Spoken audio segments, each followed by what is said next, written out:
আসসালামু আলাইকুম বন্ধুরা, আশা করি সবাই সুস্থ আছেন। বন্ধুরা, 10 দফার মধ্যে 3 শর্ত লঙ্ঘন করেছে যুক্তরাষ্ট্র। সংলাপ এখন অযৌক্তিক, ইরানি স্পিকার। ইরানের প্রস্তাবিত 10 দফা শান্তি প্রস্তাবের 3টি গুরুত্বপূর্ণ শর্ত যুক্তরাষ্ট্র লঙ্ঘন করেছে বলে অভিযোগ করেছেন দেশটির পার্লামেন্ট স্পিকার মোহাম্মদ বাগের গালিবাফ।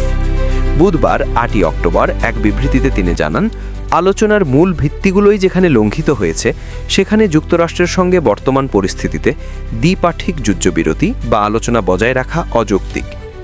সামাজিক যোগাযোগ মাধ্যম এক্সে বা সাবেক টুইটারে দেওয়া এক পোস্টে গালিবাফ বলেন, যুক্তরাষ্ট্রের প্রতি ইরানের দীর্ঘদিনের যে গভীর ঐতিহাসিক অবিশ্বাস রয়েছে তা তাদের বারবার প্রতিশ্রুতি ভঙ্গের কারণেই তৈরি হয়েছে। দুর্ভাগ্যজনক, আবারও সেই একই ঘটনার পুনরাবৃত্তি ঘটছে। তিনি উল্লেখ করেন, খোদ মার্কিন প্রেসিডেন্ট ইরানের 10 দফা প্রস্তাবকে আলোচনার জন্য একটি কার্যকর ভিত্তি হিসেবে অভিহিত করেছিলেন, কিন্তু আলোচনা শুরুর আগেই অন্তত 3টি গুরুত্বপূর্ণ ধারা লঙ্ঘন করা হয়েছে। লঙ্ঘিত 3টি প্রধান শর্ত: 1. লেবাননে যুদ্ধবিরতি লঙ্ঘন।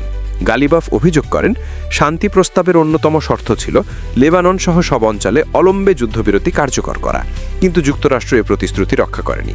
পাকিস্তানের প্রধানমন্ত্রীও এই যুদ্ধবিরতির প্রয়োজনীয়তার কথা স্পষ্টভাবে উল্লেখ করেছিলেন। 2. ইরানের আকাশসীমা লঙ্ঘন। সম্প্রতি ইরানের ফার্স প্রদেশের লার শহরে একটি মার্কিন ড্রোন অনুপ্রবেশের পর সেটিকে ভূপাতিত করা হয়। গালিবাফ একে ইরানের সার্বভৌমত্ব ও শান্তি প্রস্তাবের আকাশসীমা সংক্রান্ত শর্তের সরাসরি লঙ্ঘন বলে অভিহিত করেছেন। 3. ইউরেনিয়াম সমৃদ্ধিকরণে বাধা। প্রস্তাবের 6ষ্ঠ ধারায় ইরানের ইউরেনিয়াম সমৃদ্ধিকরণের অধিকারের স্বীকৃতি ছিল, কিন্তু যুক্তরাষ্ট্র পরবর্তীতে সেই অধিকার অস্বীকার করে শর্ত ভঙ্গ করেছে বলে জানান তিনি। এর আগে পাকিস্তানের মধ্যস্থতায় মঙ্গলবার 7 অক্টোবর মার্কিন প্রেসিডেন্ট ডোনাল্ড ট্রাম্প ইরানের সঙ্গে 2 সপ্তাহের যুদ্ধবিরতির ঘোষণা দিয়েছিলেন।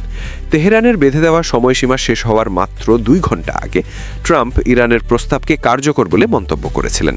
এর আগে তিনি হুঁশিয়ারি দিয়েছিলেন যে ইরান যদি হরমুজ প্রণালী খুলে না দেয় এবং আলোচনায় না আসে তবে একটি আস্ত সভ্যতা ধ্বংস করে দেওয়া হবে।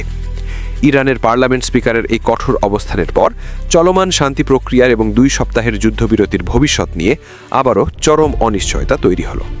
বন্ধুরা, ভিডিওটি ভালো লাগলে অবশ্যই একটা লাইক তো আমি পাওনা রইলাম। বন্ধুরা, আরও এরকম ভিডিও পেতে চাইলে অবশ্যই চ্যানেলটি সাবস্ক্রাইব করে রাখুন।